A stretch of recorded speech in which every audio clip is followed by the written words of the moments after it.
on issues of importance to the New Hampshire voters. Next week, we've got 3, because we're making up the rescheduled immigration debate. So on Tuesday, we have racial justice. On Wednesday, immigration, and economic security is on Thursday. And I think that they're all different times. There may be a 5, a 5:30, and a 6. Remember to post your questions in the chat room, which seems to work pretty well. And we'll get to those after Zandra and Katherine have finished talking. We are lucky to have Representative Katherine Rogers of Merrimack 28 tonight, and our pal Zandra Hawkins, who's the director of Granite State Progress. And I'm thinking I'm turning it over to Zandra to begin. Are you all set, Zandra? And can you unmute yourself? And oh, by the way, this is being recorded, so just say nice things in the chat room. Go ahead, Zandra. Hi, thank you all. My name is Zandra Hawkins. I'm the Executive Director of Granite State Progress and Granite State Progress Education Fund. If you're not familiar with our organization, we operate as a progressive communications and research hub, which means a lot and a little at the same time. Basically, we have a couple of core issues that we work on year-round, gun violence prevention being one of them. And we also jump in on what we call being a messenger of last resort. That's if there's a progressive need in the community that needs a voice or a champion, then it's kind of our mandate to take on that role. That is actually how we ended up working on gun violence prevention. Back in 2008, when our organization started, we were kind of doing a progressive landscape analysis of what issues had champions, what issues needed them. And one of the things we noticed at the State House was that there were a lot of really bad firearms legislation that kept coming up again and again every session, but there really wasn't a convening body or organization that was really working to champion smart, common sense gun violence prevention and public safety laws. And so in the 2009 session, going back 11 years, our organization started off very gently, just having our goal that very first session was just to have one reasonable voice in the room against all of the gun groups. And we have quite a few gun groups that were in existence then and today as well, but to have at least a couple of voices that could be in the media and legislators could rely on to provide some really good language around why we need public safety laws, and more importantly, to stop some of the really bad and aggressive legislation we were seeing. I say that because it's relatively new, still in New Hampshire, really just a decade into having some really proactive policies that we're trying to adopt. And over the last decade, we've been able to stop the chipping away of some of the public safety laws that we already have. And that's important context as we kind of go through how our coalition has built up our work over the last few years and how we have prioritized what type of legislation we take on. I'm going to go through a little bit of kind of where we've been, and then Representative Katherine Rogers is going to take over and talk about some of the bill priorities we've had the last couple of sessions and what we're looking again at doing this next session as well. And just so you have something else to look at other than my smiling face, I'm going to do a screen share real quick here, just so you can see my screen. So let me see if we can do this. Right, can everybody see my screen? Mm-hmm. Great. Let me start from the beginning here. Okay. As I mentioned, starting kind of way back when we started to work on on just trying to stop bad legislation that was going through. And that was really without a lot of coalition building or activities. But what we did is we just identified a few folks in the community who were really concerned about it and kind of took turns being the ones to testify. That all changed in 2013. And as we all know, after the shooting at Sandy Hook, there was kind of a national mobilization around gun violence prevention. And we started to see really for the first time in a long time, where the public was really being loud and vocal about the need for common sense gun violence prevention policies, mostly centered around background checks, but really starting the conversation about other things as well. U.S. Senator Kelly Ayotte at the time, as folks may remember, was one of the key votes that stopped the legislation at the federal level. And Granite State Progress, because of our work in the state at that point, kind of jumped in on creating some opportunities for advocates to come out and really protest that vote, but really start to kind of work together to talk about long-term, if we were going to have inaction at the federal level, how could we start to really look to the states to make the progress that we need on these bills. And so this is a photo here. This is actually some of the families from Sandy Hook who came to join us during that time frame to call out Senator Ayotte. And these families actually joined us again the following year when the first time since 1999, we had a real concrete effort to pass some gun violence prevention laws in New Hampshire, and that was the background checks. We were kind of a loose-knit coalition in those early years, but have really worked together and have built up over the last couple of sessions a really strong group that includes the Giffords Coalition at the national level, the Brady Campaign, Every Town or Moms Demand Action, locally, the New Hampshire Medical Society, the New Hampshire Public Health Association, obviously Granite State Progress, Coalition to Stop Gun Violence, Kent Street Coalition. I'm trying to think who else I'm missing. But those are some of the main organizations that we've been working with to adopt these policies. So when we talk about the prioritization in a second, those are all the organizations that have weighed in on kind of what we want our focus to be. The bills that we have promoted, background checks is the #1 policy that gun violence prevention advocates will tell you is needed to pass both at the state and federal level. So that has always been our top priority each session. I say this because particularly for those who are running for office and hopefully get in for the first time, there's a lot of different policies you could adopt, but it's really important that we be thoughtful and consistent about what is the top priority that we should all be working on. It's also really important if you'd like to be a gun violence prevention champion in the House, that you consider working within the coalition, which includes a legislative caucus as well as the outside groups, so that we all have that synergy and can all be singing from the same song sheet as we go into the legislative session. I think one of the things that we sometimes see is folks come in and they have really good bills or really good ideas, but they don't necessarily have that inside-outside strategy to advance those. And that's really critical, not just on our issue tonight, gun violence prevention, but really on any issue you might take on, to really make sure that you have organizations that can help support those policies and move them forward. Other policies that we've taken on include waiting periods, which creates a waiting period between the purchase and delivery of a firearm. Extreme risk protection order, which essentially is a policy that if somebody presents themselves as a dangerous pattern of behavior and is a danger to themselves or others, that you could temporarily remove their firearms and then have a judicial proceeding to see whether or not to temporarily remove those from, there's different policies across the states, but either a temporary removal for 7 to 14 days and then a year removal. And this is a type of policy that has been used in other states to help reduce suicide is one really big concern, and in New Hampshire in particular it is because of our high rate of suicide. But the other is it's the type of policy that communities always say that they would like to have in place after a mass shooting. People always come out and say there were red flags, there were patterns of behavior, or in some really unfortunate circumstances like in Parkland or in Isla Vista, where they actually had family members and community members who had contacted the police department and in the case of Parkland, the FBI, to say, I'm concerned about this individual.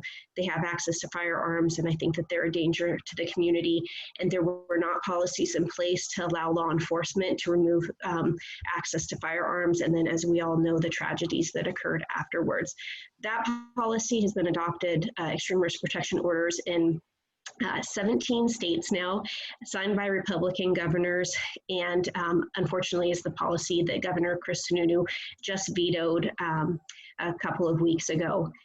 The other policy that we have been promoting is gun-free schools. And as I'm going through a couple of these points, Rob actually has the talking points for all of these bills that he's going to share out in the recap as well. So it goes through and you can use that for any language you need as you're going about your work in the community over the next couple of months. But a lot of people don't realize that in New Hampshire, we don't have in actuality gun-free schools. I'll tell you, when I first started working on gun violence prevention way back in 2009, and I sat down with some of the longtime advocates in the state, and the first thing they told us is, do not talk about gun-free schools because people think that you're not allowed to bring guns onto school grounds, but in reality, there are loopholes in New Hampshire. And essentially what it is we have a federal law that keeps guns off of school grounds, but we do not have any state law. And so we had a situation a few years ago where a father was asked to provide some extra security at a girls' high school basketball game. He showed up in camo carrying a firearm and went on to the whole night be present with all these firearms, and parents in the community obviously got very uncomfortable with that. But it kind of unfortunately blew the cover off of people kind of realizing in a widespread way that he could do that because the Attorney General said that state police and local law enforcement were not going to enforce the federal law around it. So the way that you would have to do that in New Hampshire is actually to call an ATF agent, Alcohol, Tobacco, Firearms Bureau. We have one in Manchester, one in Boston, and ask them to come up and apprehend the individual. That is just not going to happen unless you have an active shooter situation. So think about the position that that's leaving a lot of school districts in. They have where they may have somebody show up with a firearm who is unknown to them, and unless they are actively threatening or pointing their firearm at somebody, technically the school cannot ask them to leave with law enforcement backing them up. Now, some police chiefs would tell you that they would use their duty to protect the local community. There's some language that some of them feel comfortable that they could then go and ask that individual to leave, and if they didn't, that they could take steps.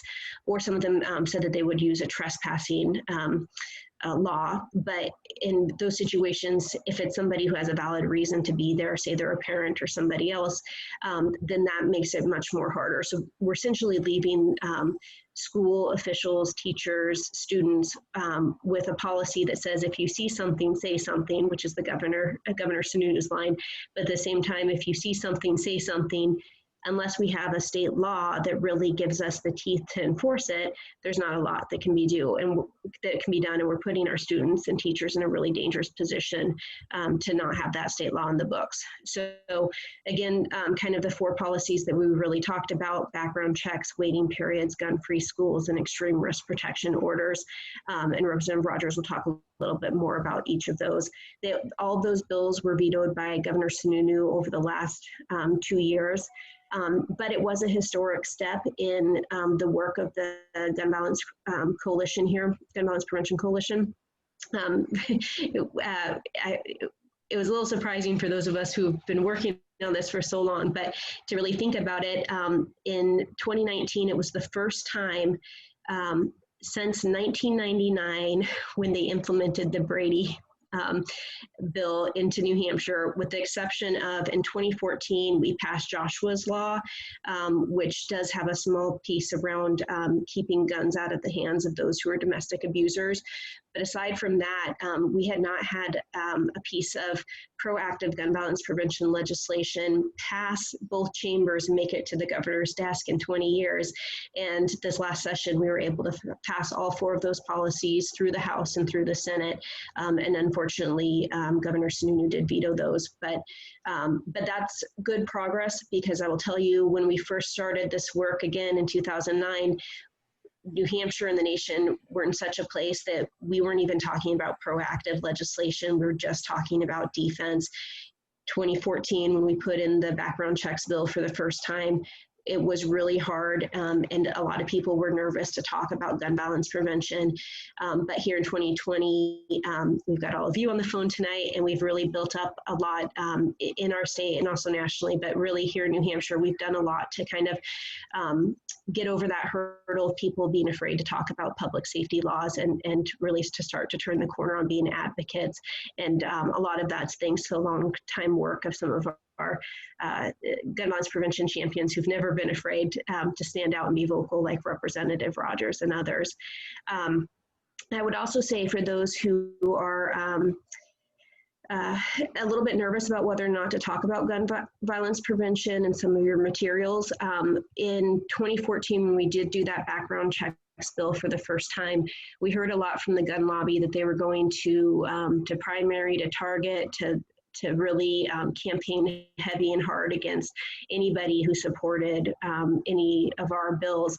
And that was a really pivotal year, because in reality, we weren't exactly sure what was going to happen. But what we did know is that although the NRA seemingly has a lot of power, that largely has been a political myth. They get a lot more involved in federal races than they do at the state level. And at that time, the largest donation they had made at the state level had actually been to a Democratic governor. And that bore out in the 2014 election. The gun lobby was only able to piece together mail for 3 House districts, right? So this is like, they really couldn't target many people at all.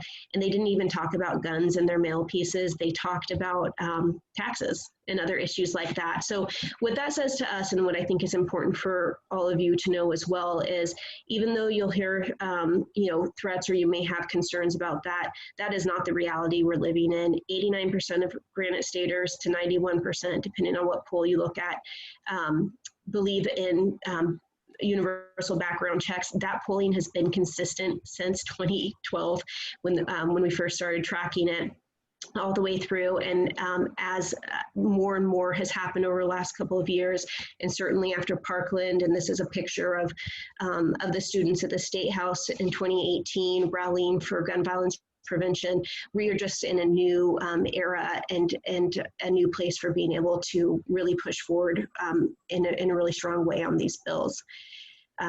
This is a picture from all of us after Governor Sununu vetoed the bills last year. It was the largest press conference that ever been held in the LOB lobby. That many people came out for it. I did want to go through, before I turn over to Representative Rogers, just a couple of other terms that you may hear when you're talking about gun violence prevention, and happy to send around a cheat sheet as well of some of these terms. But I'll just go through them quickly because they're good terms for folks to know. So brandishing is showing a firearm in a menacing or threatening way. Concealed carry is carrying a hidden firearm, loaded or unloaded. So New Hampshire has, you can do concealed open carry anytime, but you can also do concealed carry. And it used to be you had to have a permit and had to apply to your local town to get that. A couple of years ago, unfortunately, we had conservatives in charge of the State House. They did do away with the concealed carry law, and it's voluntary now. So at some point, we would like to revisit that. And then you'll hear people talk about the concealed carry permit. Again, that's a voluntary permit, but the reason they kept it on the books, even though it's voluntary in New Hampshire, is that we have reciprocity with other states. So you actually don't have to do anything other than not be prohibited from having a firearm to obtain a concealed carry license in New Hampshire. And then you can export that license to other states, even if they may have stricter standards, but if they have reciprocity with New Hampshire, then that allows for that. Let's see.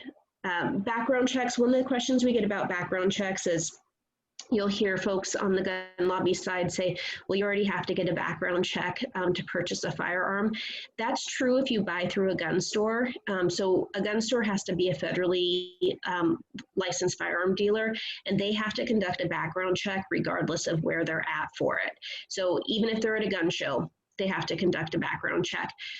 What the loophole is really about is private sellers. So if you go on to Arms List, which is a Craigslist type style venue for selling and trading firearms, you will see that, on any given day, there's over 1,000 firearms listed for New Hampshire.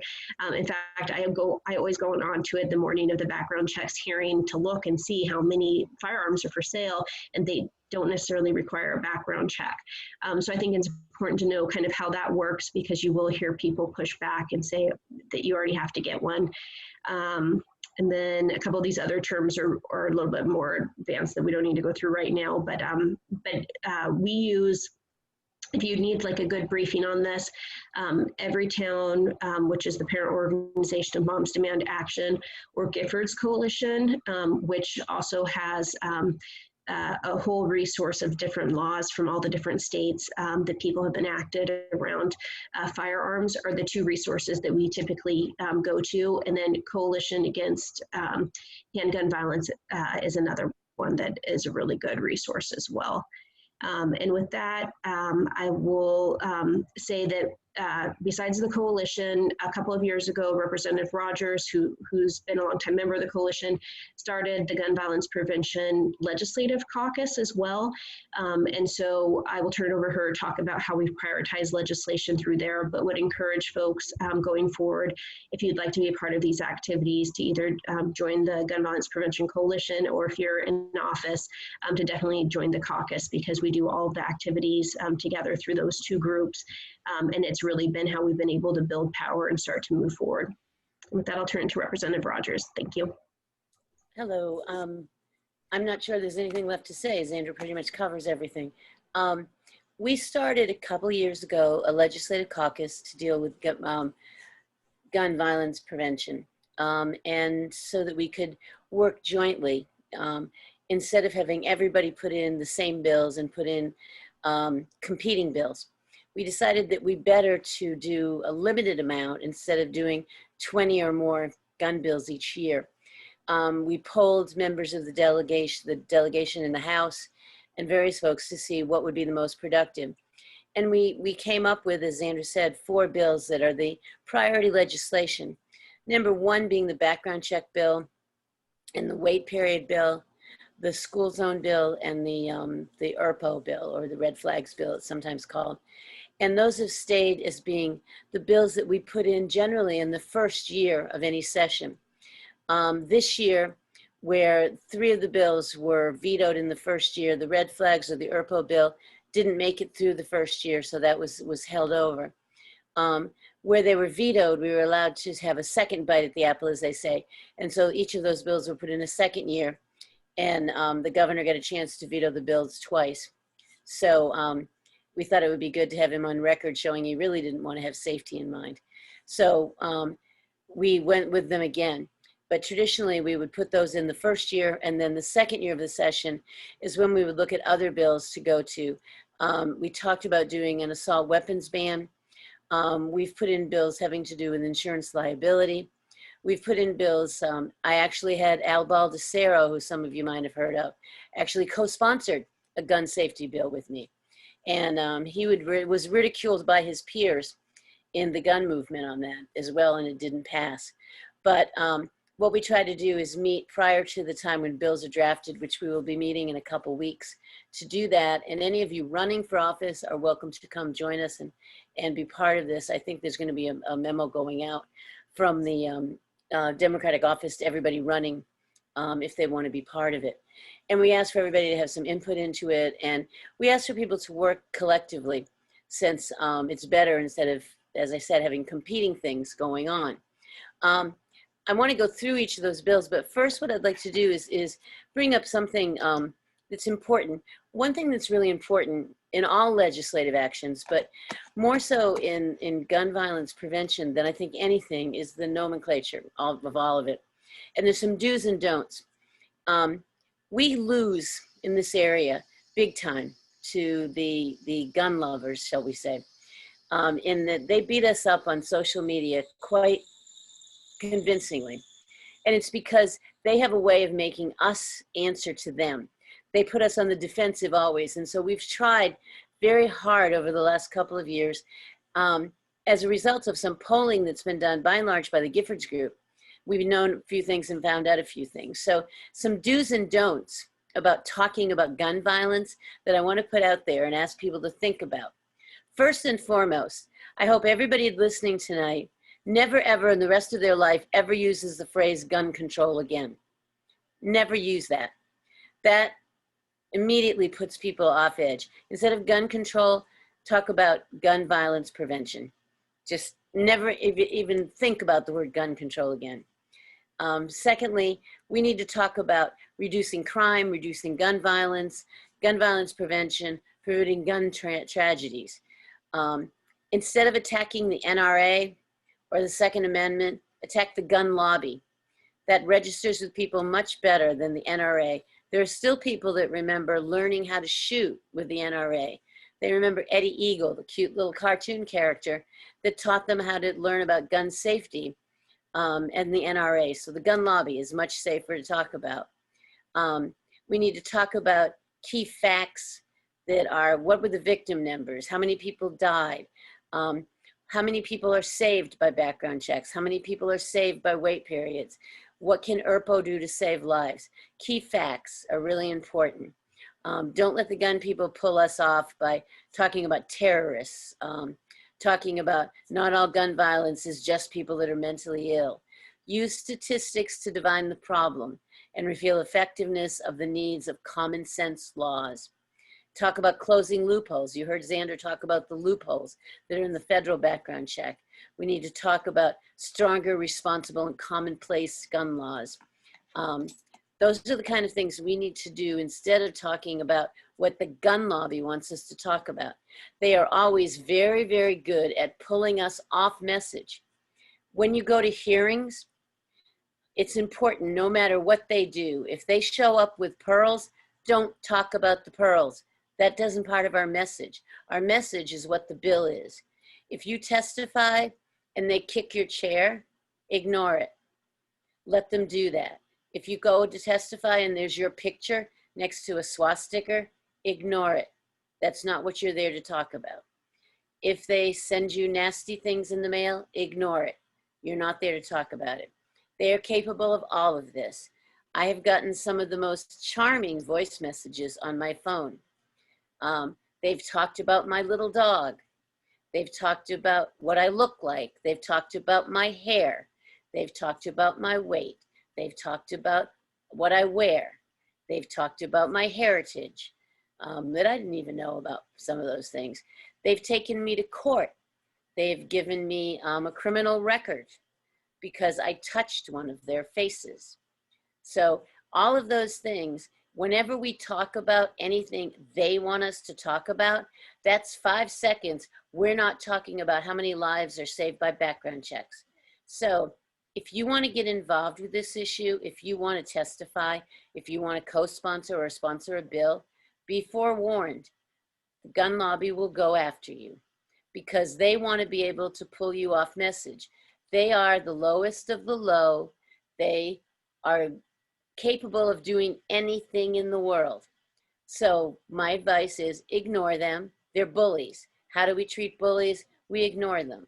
They're trolls. Don't feed the trolls.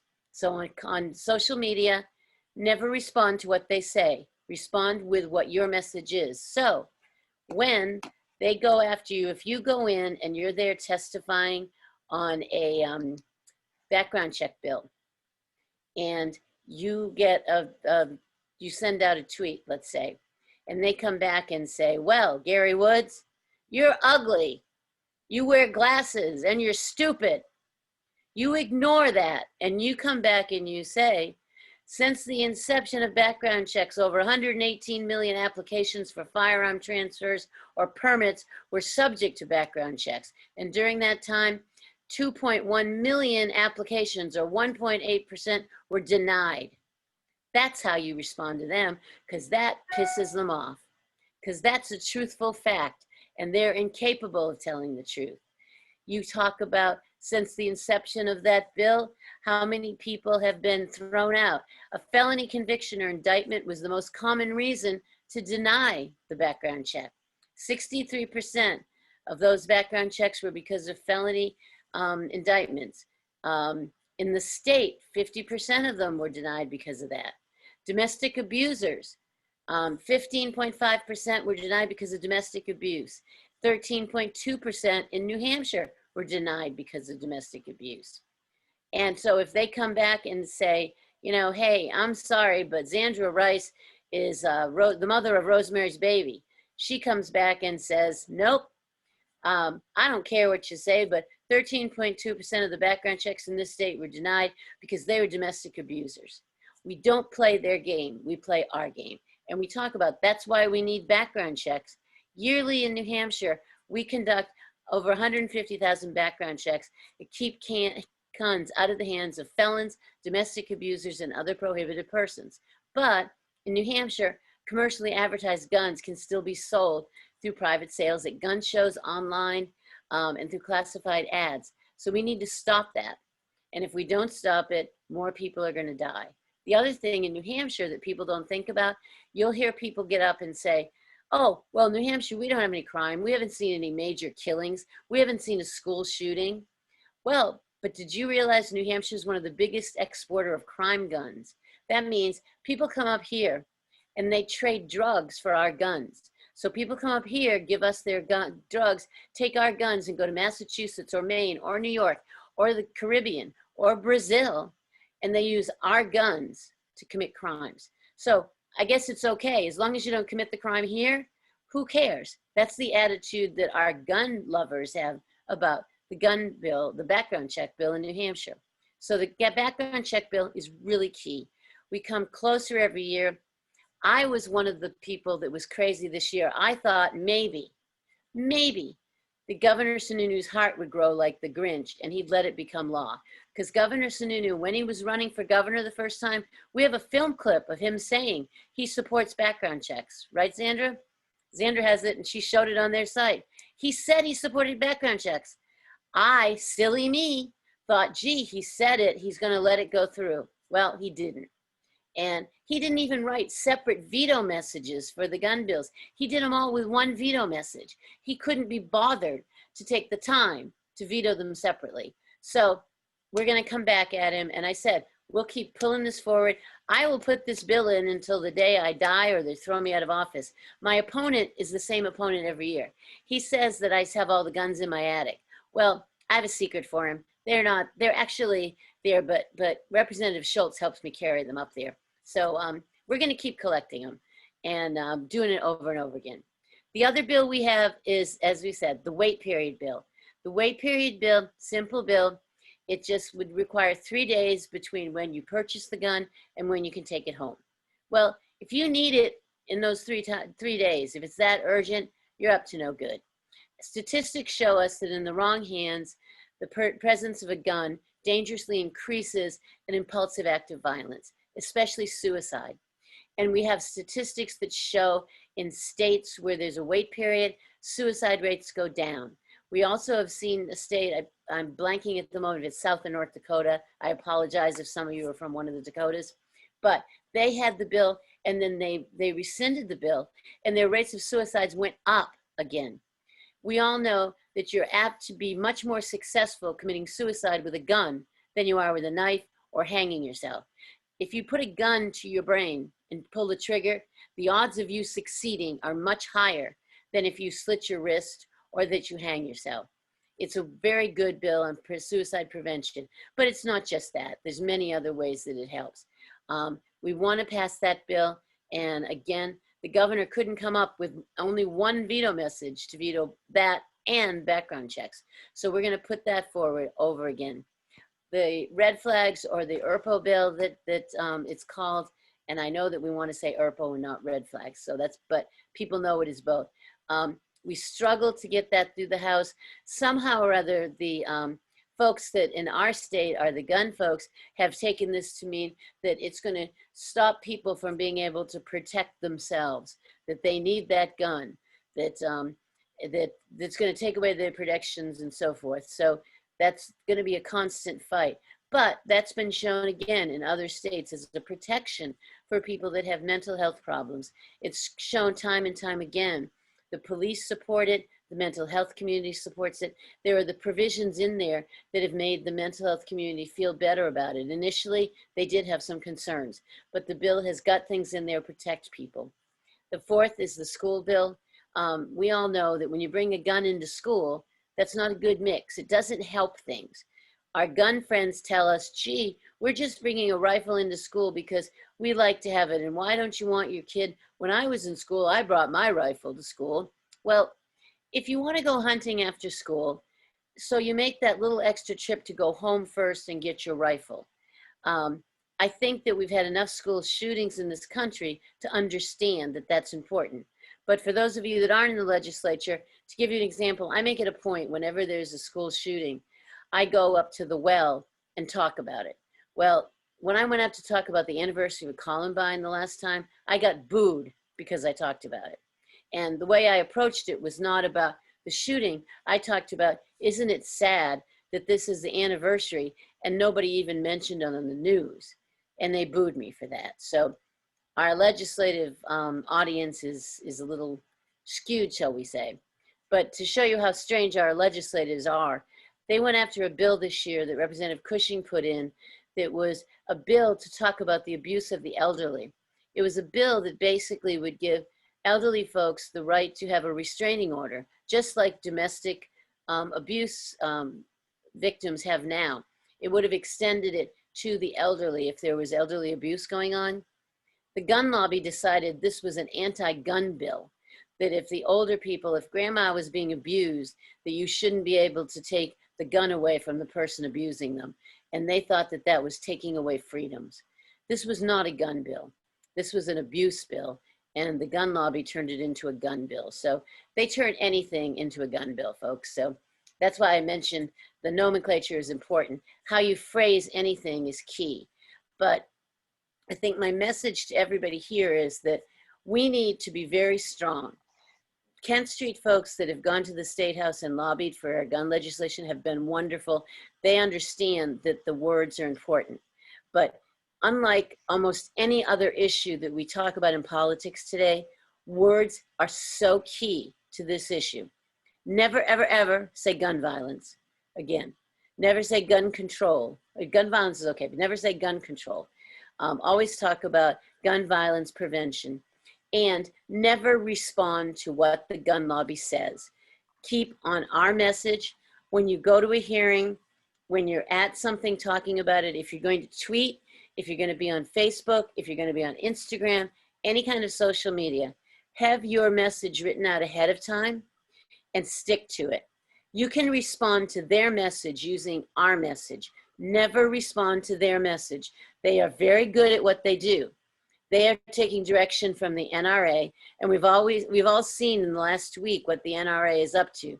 God bless the New York AG, who's going after splitting them up now. They have huge amounts of money that they're helping Wayne LaPierre do ugly things to and with, but they direct all of their local people. They do lots of polling. They know the language to use. They know how to get us off message.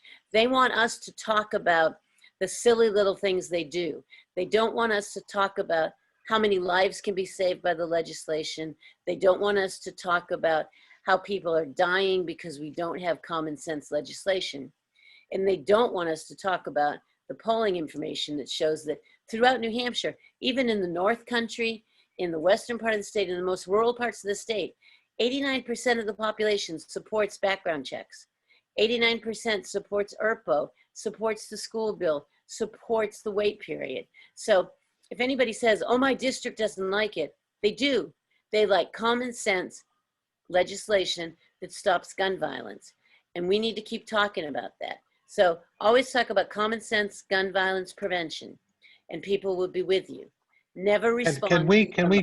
Katherine, can we have a couple time for a few questions? We've only got a few minutes left. I'll shut up. I just wanted to No, it's great. And the one last thing, I have an 18-page thing on terminology that I will send to you, Rob, and everybody can get that goes through all the different titles and stuff. And that's what a lot of people have asked. Does that cover a lot of the points that you were making about the way to respond?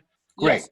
So we'll do that. And Leslie Bergerman, who's running as a first-time candidate, has a question about schools and what school districts can do to independently, I guess, independently of the gun lobby and of the governor, to protect themselves. That may not been exactly the way Leslie phrased the question, but can you guys address that at all? Yeah, it's a great question, and unfortunately, there's not a lot of clarity around it. So besides trying to pass the state law and I will say, we don't say we need to pass a gun-free schools law. We say we need to pass a law to clarify gun-free schools, because I will tell you that we do assert that the federal law does apply, and that you cannot have guns in schools except for the limited exceptions with the federal law. So we don't want to confuse that, which is why we try to use that language. We are also working with some school districts who are interested in pursuing potential litigation or asking for a declaratory judgment. That's not something we've been very public about, but for those on the phone, I'll share that. And if you are in a district where you feel like there may be leaders, obviously there's a lot going on with schools right now, but we do have some school districts who've been willing to look at that. But one of the problems we have is that in New Hampshire, we do have some laws on the books. So like, say a municipality wants to pass some ordinances around firearms, there is language that prevents them from being able to do that. So we do have some hurdles to overcome for municipalities and school districts being able to enact anything above. But we do believe that the federal law should be enforced here in New Hampshire for gun-free schools.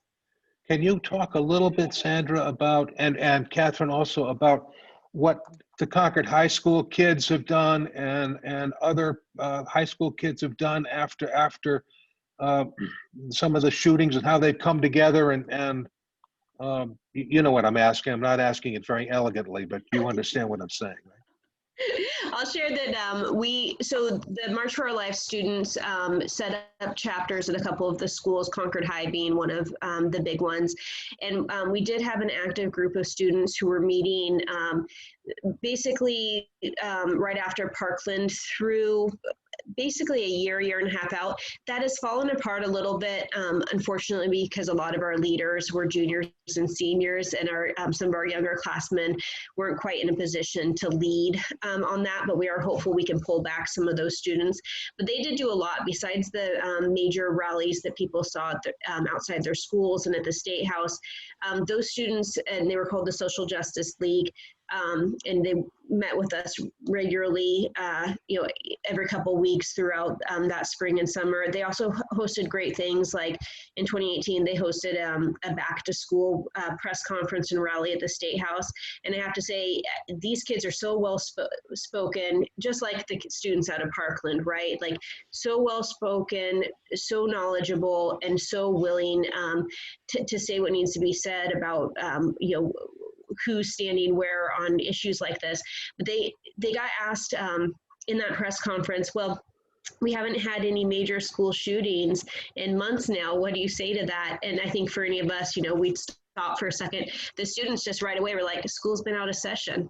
Wait till school starts again, and we're all going to be afraid once again. And they have gone on, a lot of them, to do gun violence prevention advocacy in college as well. And some of them have interned at Granite State Progress over the last couple of years. So I'm really excited about this next generation, and not just about what they're doing on gun violence prevention, but frankly, these kids are really intersectional, and they're lifting up lots of different issues and using their platform to do that. And it's really great to see. Katherine, does you mentioned the New York Attorney General going after the NRA? Does that have any impact on people in New Hampshire at all? How does that, if that plays out, what's that going to do both for us? New York and Washington, D.C. are going after trying to break them up. If they're successful, that could have national implications. So I think we just have to wait and see how they go after it. I mean, I don't know if Zandra has any different view, but if they're able to break them up in New York and in Washington, D.C., I think it has national implications. Yeah. So it will cover all of us. And the NRA's been bleeding staff too. Folks should know that. Like they've been in a really big financial crisis. And if you want just like a gossip column read about their infighting and leadership and how their top leaders have been like buying mansions on the NRA dollar, it's very interesting. They're very unstable right now financially, which is why it opened the door for the Attorney General to go after them. I would suggest if people, a good source to look at what's going on and that kind of thing is something called The Trace.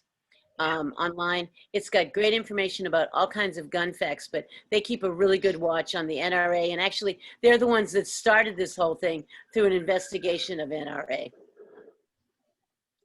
Do you guys see any intersection between gun violence prevention and Black Lives Matter movement? And I mean, Yeah. I believe that there is, but I'd like you guys to comment on that if you could.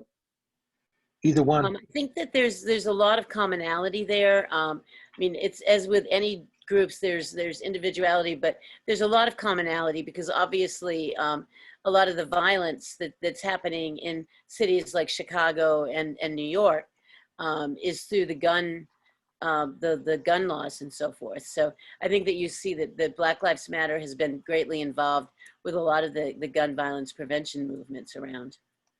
Yeah, and it's important to remember that while we typically see the mass mobilization around the major shooting tragedies, that every day people die from gun violence in our country, and that, as Kathy said, oftentimes it's in communities of color.